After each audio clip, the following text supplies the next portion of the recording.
Canada, Daniel Bernadette, passenger Nguyen An Paul, Nguyen An Paul.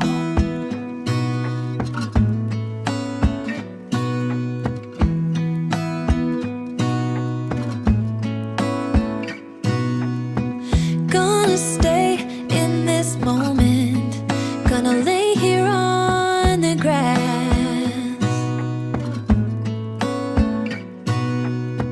I don't need to feel lonely, I am finally home at last.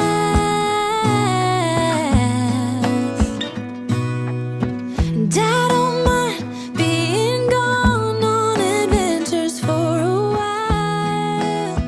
No, no. So, ayan na nga guys. Guess where we at? Dito kami sa Vancouver Airport ngayon. Dad.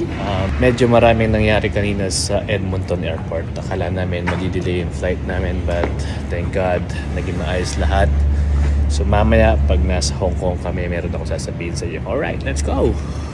Cause the best thing about it is I know I'm coming back. Oh, oh.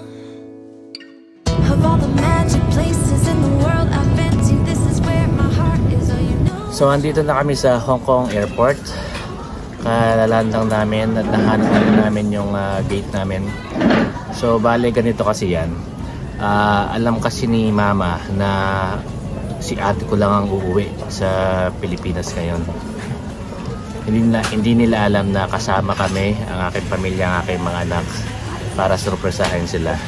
So, yung kuya ko na nasa ibang bansa din, hindi alam ni Mama na nasa Pilipinas na din siya nung isang araw.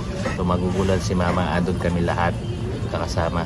After siguro almost 15 years, ngayon lang kami nakumpletong magkakapatid. We'll see kung anong mangyayari mamaya. Sana ma-surprise sila. Let's go! No matter where I go, I'm coming home to you.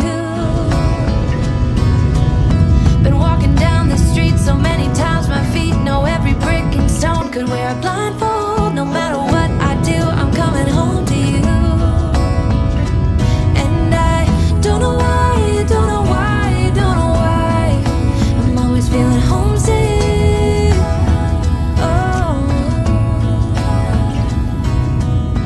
all I know, all I know, all I know. Touchdown Philippines! Ayan! So ayan, kakarating lang namin sa Pilipinas. Salamat sa Panginoon. Yuhuu! Pagod na pagod yung mga bata. Nag-aantay na yung mga magsusundo kay ate.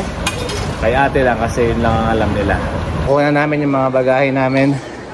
Nauna nang lumabas si ate para talagang mapaniwala si nanay na siya lang ang umuwi.